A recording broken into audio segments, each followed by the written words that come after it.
O mundo não é um grande arco-íris. É um lugar sujo, é um lugar cruel, é um lugar feio, é um lugar travado, é um lugar... Oi, eu sou o Dramilos, eu decidi instalar o Linux e fazer um vídeo sobre por que views e dinheiro. As pessoas costumam dar vários motivos para trocarem para Linux, talvez porque elas queriam mais privacidade, porque elas queriam melhorar sua produtividade, porque elas gostavam da comunidade. Os meus motivos não foram tão refinados assim. Eu comprei um laptop para usar na faculdade e ele veio com Windows 11. E eu percebi que eu prefiro raspar um garfo na minha retina do que usar Windows 11. Eu não sei o que é Copilot, eu não quero saber, eu juro que eu não ligo. Eu não quero que minha barra de pesquisa tenha anúncios, eu já paguei pelo sistema operacional. Por que eu não posso desinstalar o Xbox? Ele tem 200 MB e não faz nada. Eu não quero baixar essa porra dessa atualização. Eu decidi ir atrás de outro sistema operacional. Eu poderia ter voltado pro Windows 10, mas eu não sei se vocês sabem, o suporte pro Windows 10 vai acabar em outubro desse ano e eu seria obrigado a migrar pro Windows 11. E eu prefiro raspar um garfo na minha retina. Ficou claro que eu teria que encontrar outra solução. Mas que opção? O que poderia ser? Qual sistema operacional? Eu tava com medo, mas eu decidi usar o Linux. Fui me informar a respeito. A primeira coisa que eu descobri é que o Linux não é um sistema operacional, e sim o código-fonte de um. Imagina que você quer um carro. O Windows já vem pronto, é só você montar e dirigir. Mas infelizmente para dar certo você precisa vender seus dados para a Microsoft. O Linux é só o chassi de um carro, mas você pode escolher a lataria que você quiser. Às vezes você quer um carro super rápido, às vezes você quer um carro confortável, às vezes você quer um carro que minera Bitcoin. Eu acho que é melhor eu aposentar essa metáfora. O ponto é que existem várias distribuições de Linux que eu poderia escolher, cada uma serve para uma coisa, e tem muitas, qualquer coisa que você imaginar tem uma distribuição. Que porra é essa? Depois de muita pesquisa, muita consulta, planilhas do Excel, gráficos de pizza 3D empilhados, eu cheguei na distribuição de Linux perfeita. Não é muito intuitiva de primeira, mas eu tô brincando. Esse é meu notebook. Eu sei, não é grandes coisa, mas eu gosto dele. E esse é o Zorin OS. Eu passei muito tempo pesquisando sobre o Linux antes de começar a usar, assistindo vídeos, etc, para que eu não me surpreendesse tanto quando eu começasse a usar. E a verdade é que isso é impossível. É tipo viajar para outro país com uma cultura diferente. Você pode ler muito sobre, você pode pesquisar, você pode aprender, mas quando você descer do avião, vai ter pelo menos alguma coisa que tu não vai saber o que é. É um choque cultural. Tem coisas que são simplesmente diferentes e depois de anos usando o Windows, foi bizarro. Mas foi interessante. Conforme eu fui me adaptando ao sistema, eu fui percebendo muitas coisas incríveis, muitas coisas ruins. Muito terminal. Eu decidi fazer uma listinha de cada uma delas, as coisas boas e as coisas ruins, para fazer um vídeo mais coeso. Vamos começar pelas boas, porque não tem motivo, eu só quero. Nós vivemos um sistema capitalista perturbador e doentio, onde a opinião das massas foi manipulada ao ponto de fazer-nos acreditar que 60 GB para um sistema operacional é aceitável. Sério, por que o Windows 11 pesa tudo isso? Não faz sentido. Faz um pouco de sentido. O Zorin OS pesa só 15 GB e eu, sendo minimalista, acho isso incrível. E um dos motivos para ele ser tão mais leve é porque ele não vem com praticamente nada pré-instalado. Não precisa do OneDrive, do Copilot, do Xbox, de algum serviço podre, de stream do Candy Crush que sempre vem instalado por algum motivo. Ele é um quadro em branco, só esperando para ser preenchido com a sua arte e com o seu minerador de Bitcoin. E eu acho isso lindo. Não tem nada supérfluo, não tem nada excessivo. É tão sereno, é tão calmo. Eu não acho que porque os computadores estejam ficando cada vez maiores em armazenamento que os sistemas operacionais precisem crescer também. Eu fico pensando em como isso faz exatamente a mesma coisa que isso, sendo 75% menor. Uma coisa que eu percebi quando eu mudei para Linux é que alguns programas simplesmente abrem muito mais rápido. Você pode dizer que é porque o meu laptop é muito melhor do que o meu computador, mas quando eu fui checar, os dois são praticamente a mesma coisa. O Windows, no geral, tem mais coisas rodando de fundo. Ele vem com mais programas, ele inicia mais coisas, ele fica checando por vírus, ele fica roubando seus dados. Bill Gates, seu pau no cu do cara. E como eu já expliquei antes, o Linux é muito melhor nisso, porque ele simplesmente vem com menos coisas instalado. Não é surpresa que as pessoas instalam um Linux em notebooks velhos e lentos e eles magicamente ficam bons de novo. Muitas distribuições são feitas especialmente para esse tipo de computador. Tipo o Linux Mint, que tem uma versão se o seu computador é ok, outra se ele não é bom e outra se ele realmente não presta. E desse jeito ninguém fica de fora. E isso é especialmente relevante agora, considerando que os requisitos mínimos para você mudar para o Windows 11 são exigentes. Muita gente que tem um computador ruim ou até mais ou menos simplesmente não consegue mudar. E quando falaram disso para a Microsoft, eles basicamente responderam: é só comprar um computador novo, kkkk, pobre. A performance do Linux não é mais só uma utilidade, não é só a pesquisa de arquivo super rápida, um FPS melhor jogando, uma área de trabalho mais responsiva. É também uma necessidade em alguns casos. Se o seu computador é velho, e eu sei que é porque tem muita gente assistindo esse vídeo, fica aí a dica, espero ter ajudado. É até meio estranho falar isso, mas depois que eu baixei o Linux, eu sinto mais do que nunca que o meu computador é meu. Preciso saciar minha sede possessiva, preciso me sentir no controle. E eu não me sinto no controle quando o Windows fala que eu não posso desinstalar o Edge, porque isso irá corromper arquivos críticos do sistema. No Linux eu posso desinstalar o terminal. Não tem porquê eu fazer isso, mas eu posso.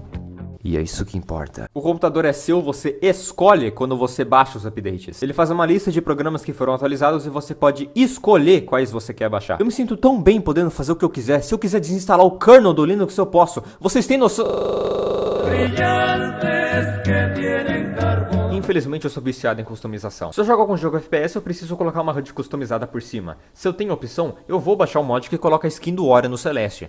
Eu sou assim. E pra minha felicidade, absolutamente tudo no Linux é customizável. Eu troquei o fundo, os ícones do terminal, o explorador de arquivos, eu nem sabia que isso era possível. Eu troquei o layout, a barra de tarefas, a cor tema e a fonte padrão do sistema. E o meu PC é lindo. E o que eu mais gosto na customização do Linux é a capacidade de você criar algo único. Algo que é a sua cara mesmo. É tipo o Lego, você passa horas e horas aprendendo e montando um Megazord do jeitinho que você quer e depois de horas de trabalho árduo, você coloca ele na sua estante e você cria um apego a ele. Muito mais do que se você só tivesse comprado um Megazord pronto de plástico no mercado. O controle que você tem sobre o Linux, combinado com as ferramentas de customização, deixa as pessoas criarem coisas bem interessantes. E isso é algo tão comum que tem até comunidades em torno disso. Afinal, o Linux não é só um sistema operacional. É um reflexo do indivíduo que usa ele. É uma manifestação profunda da sua personalidade. Que porra é essa? Seja integrar o layout do seu computador com um terminal para máxima eficiência, ou ligar o modo gelatina que deixa as janelas balançarem, que eu acho muito idiota, mas a personalização do Linux é muito mais interessante. Bom, eu prometi que esse vídeo ia ser 100% honesto, e se for pra ser honesto, eu preciso falar das coisas ruins do Linux. Porque eu sinto que os youtubers têm uma tendência a ignorar esse lado. Sim, eu acho que você deveria usar o Linux, porque foda-se a empresa multibilionária que rouba seus dados, mas eu também acho que você merece saber o que se passa por detrás. O Linux simplesmente tem mais inconveniências no geral. E por inconveniências eu quero dizer probleminhas que surgem quando você menos espera. Porque quando eu quero arrastar um arquivo eu não posso arrastar pela barra de tarefas igual no Windows, eu tenho que colocar uma janela do lado da outra? Por que minha mesa digitalizadora não conecta direito? Por que o Audacity não deixa eu mexer no meu microfone? Etc. Se tem uma coisa que eu posso dar crédito pro Windows, é que as coisas simplesmente funcionam. Você não precisa pensar em como você vai conectar a sua mesa, você só conecta. E várias vezes esses empecilhos do Linux, infelizmente, vão precisar que você entre num fórum no Reddit de 9 anos atrás, só pra você descobrir que a solução não funciona mais. Isso varia de distribuição pra distribuição. O Zorin, por exemplo, ele é ótimo nesse tipo de coisa. Ele não tem tantos desses probleminhas e também que ele tem uma documentação muito boa, então qualquer coisa você sempre consegue resolver mais facilmente. E tem distribuições que são mais estáveis, né, que eu tenho até medo de pronunciar o nome. Essas eu não diria que são sistemas operacionais, eu diria que são hobbies, você tem que dedicar a sua vida a elas se você quiser tirar proveito. Eu falo isso porque eu sei que tem pessoas que não têm o saco de ficar arrumando coisinha por coisinha, que só querem ligar o PC e usar o PC e não ter que pensar em nada. Tá certo que o Windows não é perfeito nisso, convenhamos, mas é sempre bom avisar. O Bluetooth é meio bosta. Ok, vocês ganharam. Esse é o maior problema do Linux. Esse problema diminuiu pra cacete nos últimos anos e eu não acho absurdo falar que um dia ele não vai mais existir. Mas ele existe. Eu sei que jogos sempre foram meio problemáticos porque os anti-cheats detestam o Linux for some fucking reason. Valorant e Fortnite tem esse problema, eles simplesmente não funcionam por causa do sistema de trapaça. Quanto a outros jogos, alguns têm port para Linux, como o Celeste, e realmente funcionam muito bem. Funcionou tão bem que eu consegui colocar até mods no Celeste e ele continua funcionando. Ah, mas é claro que funcionam, isso é um esperado. Eu quero saber como é que eu vou jogar 90% dos outros jogos que não tem port. E isso é uma preocupação totalmente válida, querido, mas não se preocupe. A Valve criou um programa chamado Proton, que basicamente lê um jogo que roda em Windows e traduz ele pra Linux. De primeira eu não tava com muita fé que ia funcionar, mas funciona. Eu testei Sonic Mania, Geometry Dash e simplesmente funciona. Os jogos nunca travaram. Se você é um jogador casual, gosta só de usar Steam, jogos meio leves, você provavelmente nunca vai ter nenhum problema com o Linux. A não ser que você queira crancar os fucking nines, aí não tem muito o que fazer. Quanto a outros programas, não dá pra você acessar o pacote Office por motivos que eu acredito serem óbvios. Mas tanto faz porque dá pra você abrir eles no navegador. Não dá pra você acessar os programas da Adobe. Se você trabalha com Photoshop ou Premiere, talvez não seja uma boa ideia. O FL Studio não tem suporte, mas eu encontrei 600 tutoriais de como fazer ele funcionar. XD. E é mais ou menos isso. Essa é a lista principal de programas que não funcionam em Linux. Lógico, sempre tem alguns outros gatos pingados que não funcionam, tipo o Sony Vegas, o editor de vídeo que eu uso faz 5 anos. Eu preciso admitir uma coisa. Eu não troquei 100% pra Linux porque o meu editor de vídeo simplesmente não roda. Eu sei. Eu devia trocar de editor. Não só porque eu quero mudar pra Linux, mas também porque eu sei que um editor de vídeo indiano gratuito talvez não seja a melhor ferramenta do mundo. Eu descobri ele quando eu era criança, aprendi a usar e simplesmente continuei usando. Eu construí meu canal do YouTube com ele, tenho muitas lembranças boas de nós juntos, exportando meu primeiro documentário, exportando o projeto que trabalhei por meses, mas a cada dia o nosso vínculo se torna mais e mais frágil. Eu já implorei para os desenvolvedores fazerem um port para Linux, mas eles não querem. Eu vou mandar real, tem 3 pessoas que usam essa porcaria desse editor, e eu sou uma delas. Até o T-Launcher tem port para Linux, mas vocês não têm. Até Minecraft pirata. Eu vou ter que admitir que o Linux é uma das experiências mais interessantes que eu já fiz. Eu tive que mudar muita coisa, me adaptar e deixar muitas coisas pra trás. E repensar algumas atitudes que eu deveria ter repensado há muito tempo. Ele não é perfeito, nenhum sistema operacional é. E a verdade é que não existe uma resposta definitiva pra se você deveria mudar pra Linux ou não. Eu não sou super fanático e acho que todo mundo deveria usar só Linux.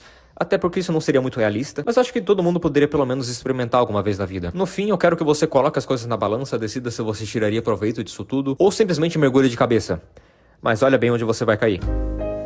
Eu espero que vocês tenham gostado do vídeo. Se você tem alguma dúvida sobre o Linux, pode deixar nos comentários. Como faz para recompilar o kernel do Linux? Eu não faço ideia. E é isso. Uma boa tarde.